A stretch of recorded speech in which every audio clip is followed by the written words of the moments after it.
ترکی جلد ہی اپنے جدید ترین اسٹیلتھ جنگی طیارے خان کی تجرباتی پروازیں شروع کر رہا ہے۔ کیا ترکی اس جدید ترین جنگی طیارے خان کی تیاری کے پروجیکٹ میں پاکستان کو شامل کر رہا ہے؟ ترکی جدید ترین اسٹیلتھ جنگی طیارے کی تیاری میں کیسے مہارت حاصل کرنے میں کامیاب رہا ہے؟ یہ سب کچھ TR اردو پر انقرہ سے ڈاکٹر فرقان حمید کا اردو زبان بولنے والے ناظرین کو سلام پہنچے۔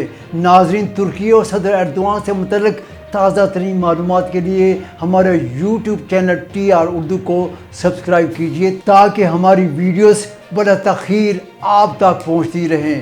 ہمارے اس بیل آئیکن کو کلک کرنا مت بھولیے۔ شکریہ۔ دنیا میں ترکی اور پاکستان دو ایسے ممالک ہیں جن کے برادرانہ اور دوستانہ تعلقات کی مثال دی جاتی ہے، اور ان دونوں ممالک کو یکجان دو قالب یا پھر ایک قوم دو ممالک کے طور پر پیش کیا جاتا ہے۔ لیکن بدقسمتی سے ان دونوں ممالک کے درمیان تجارتی حجم 1.1 ارب ڈالر ہے، جو کہ 75 سالوں میں حاصل کیا گیا ہے۔ ترکی اور پاکستان کے برادرانہ تعلقات کی جو ہرگز عکاسی نہیں کرتا ہے۔ جدید دنیا میں تجارتی تعلقات کے فروغ پانے ہی سے آپس کے برادرانہ تعلقات کو مضبوط بنایا جاتا ہے۔ میں اس وقت تجارتی تعلقات کی جانب ہرگز نہیں آؤں گا، تاہم اپنے ناظرین کو یہ ضرور بتاؤں گا کہ دونوں ممالک دفاعی صنعت کے شعبے جو گہرا تعاون جاری رکھے ہوئے ہیں، وہ ایک نہ ایک دن ضرور ان برادرانہ تعلقات کی عکاسی کرے گا۔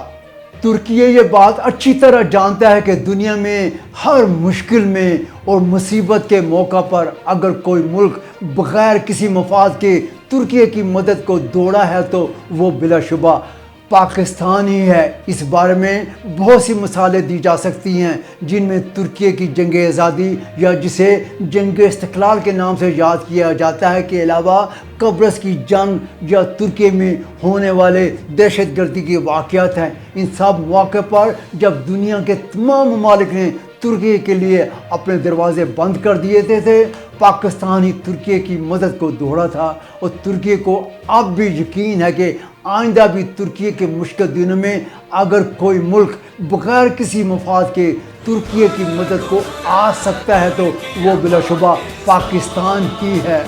پاکستان ماضی میں ترکی کے لیے ایک رول ماڈل ملک کی حیثیت رکھتا تھا، لیکن پاکستان اپنی جغرافیائی اور اندرونی حالات کی وجہ سے جس بری طرح متاثر ہوا ہے، اس کی وجہ سے پاکستان مشکلات میں گھرا ہوا ہے۔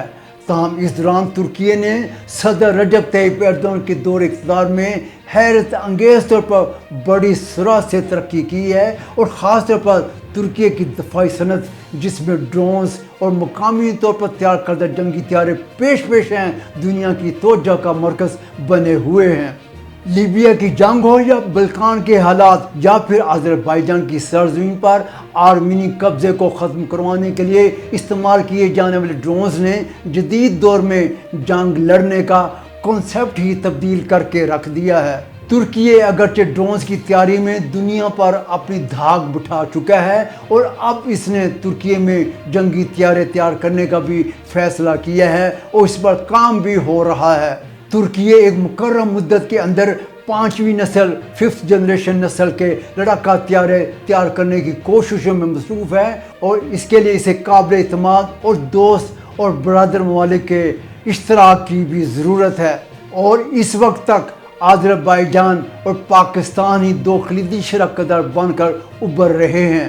پاکستان ترکی سے ڈرون حاصل کرنے کے معاہدے پر تو دستخط کر چکا ہے، اور اب پاکستان ترکی کی جانب سے مقامی وسائل سے تیار کردہ قومی جنگی طیارے خان پروجیکٹ میں بھی شامل ہونے کی تیاریاں کر رہا ہے۔ آئیے پہلے خان طیارے کی خصوصیت کے بارے میں آپ کو آگاہی فراہم کرتا چلوں، اس کے بعد پاکستان اور ترکی کے اس بارے میں مشترکہ طور پر کام کرنے سے متعلق آگاہی فراہم کروں گا۔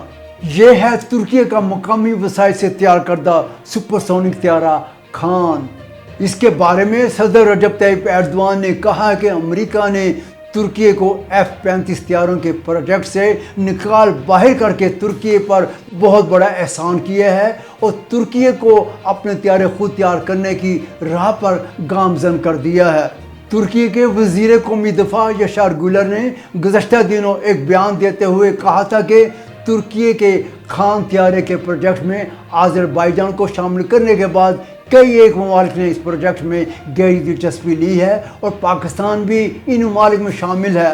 پاکستان کے ساتھ اس موضوع سے متعلق مذاکرات جاری ہیں اور جلدی خان طیارے کے پروجیکٹ میں پاکستان کو بھی شامل کرنے کے معاہدے پر دستخط کیے جانے کی توقع کی جا رہی ہے۔ اس طیارے کی خصوصیات: خان عثمانی ترکی زبان میں استعمال کیے جانے والا لفظ ہے جس کے معنی حکمران یا بادشاہوں کا بادشاہ ہے۔ یہ نام دراصل صدر اردوان کے اقتدار میں شامل جماعت MHP کے چیئرمین دیولت باہچری کی جانب سے دیا جانے والا نام ہے۔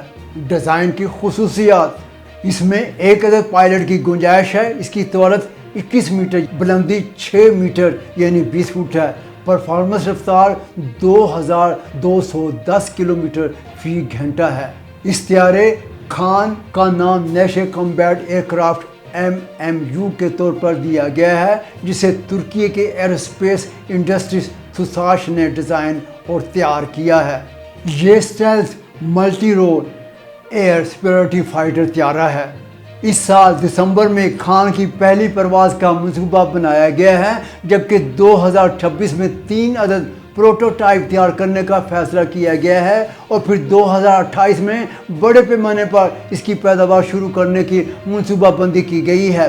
یہ طیارہ F-16 کی جگہ ترک فضائیہ کی انوینٹری میں فائٹر طیارے کے طور پر شامل کر لیا جائے گا۔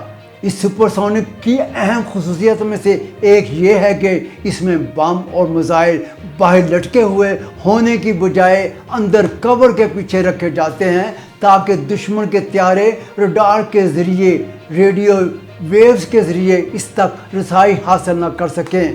میزائل اور بم گرانے کے وقت اس کور کو کھول دیا جاتا ہے اور استعمال کرنے کے بعد اس کور کو بند کر دیا جاتا ہے۔ اس طیارے کے ونگ F-16 طیارے کے ونگ جتنے بڑے ہیں۔ اس میں F-16 طیارے ہی کے انجن کو استعمال کیا گیا ہے یعنی F110 انجن استعمال کیا گیا ہے۔ F-16 طیارے میں صرف ایک انجن ہے جبکہ اس میں 2 انجن نصب کیے گئے ہیں۔ بم رکھنے کے لیے اس طیارے کے بالکل نیچے پلین جگہ رکھی گئی ہے جس کے اندر بم رکھے جاتے ہیں تاکہ ریڈیو ویوز یا لہروں کو اس تک رسائی حاصل کرنے سے روکا جا سکے۔ نچلی سطح کے پلین ہونے کی صورت میں یہ تمام لہریں اس سے نہیں ٹکراتی بلکہ واپسی کا راستہ کسی اور طرف اختیار کر لیتی ہیں۔ اس طیارے کے اوپر، نیچے اور طیارے کی چونچ پر آپٹیکل سینسر بھی لگے ہوئے ہیں۔ اس طیارے میں استعمال کیا جانے والا کلر بالکل مختلف ہے تاکہ کسی بھی صورت ریڈیو ویوز تک رسائی حاصل نہ کی جا سکے اور اس طرح انفراریڈ سگنل کو باہر جانے سے روک دیا جاتا ہے۔ ابتدا میں سالانہ ان طیاروں کی فوق سے $1 بلین کی آمدنی حاصل کرنے کا پلان تیار کیا گیا ہے اور یہ طیارہ ماہ دسمبر میں اپنی تجرباتی پروازوں کا آغاز کر دے گا۔ ترکی ایروسپیس انڈسٹریز یعنی تھوساش کے سربراہ تھیمل کوتل نے کہا کہ اس وقت خان نامی 2 عدد جنگی طیارے پرواز کے لیے بالکل تیار ہیں۔ پاکستان اس پروجیکٹ میں حصہ لے رہا ہے۔ پاک فضائیہ کے سربراہ air chief marshal Ahmed Babar Sidhu نے ایک بیان دیتے ہوئے کہا کہ ہم ترکی کے مقامی طور پر تیار کردہ 5ویں نسل کے قومی جنگی لڑاکا جیٹ طیارے خان کو مشترکہ طور پر تیار کرنے کا ارادہ رکھتے ہیں اور اس سلسلے میں ترکی کے ساتھ 5ویں نسل کے جنگی طیاروں کے مشترکہ تیاری کے منصوبے پر مذاکرات کا سلسلہ جاری ہے۔ صدر اردوان جنہوں نے national defence university air force academy command کے ڈپلوما اور اسٹار بورڈ ہینڈ اوور تقریب میں شرکت کی کے علاوہ دنیا بھر سے اعلیٰ فوجی کمانڈرز اور سرکاری حکام نے اپنے ملک کی نمائندگی کی۔ ان میں پاک فضائیہ کے سربراہ air chief marshal Zaheer Ahmed Babar Sidhu نے پاکستان کی نمائندگی کی۔ ترکی ڈیفنس یونیورسٹی کی تقریب میں مدعو کرنے پر انہوں نے صدر رجب طیب ایردوان کا شکریہ ادا کرتے ہوئے پاک فضائیہ کے ترک فضائیہ کے ساتھ ٹھوس شراکت داری کے عزم کو جاری رکھنے کی تصدیق بھی کی۔ انہوں نے 2 طرفہ ٹیکنالوجی کے اشتراک اور 5ویں نسل کے جنگی طیاروں کی مشترکہ تیاری اور ترقی کے منصوبوں میں ترکی کے ساتھ تعاون کو عزم کے ساتھ جاری رکھنے کا اظہار بھی کیا۔ انہوں نے دفاع اور ایروسپیس کے شعبے میں تعاون کے مزید مواقع بڑھانے کی خواہش کا اظہار بھی کیا۔ ناظرین، کے ساتھ ہی ہمارا یہ پروگرام اپنے اختتام کو پہنچتا ہے۔ اگلے کسی پروگرام تک کے لیے اپنے میزبان ڈاکٹر فرقان حمید کو اجازت دیجیے۔ اللہ حافظ۔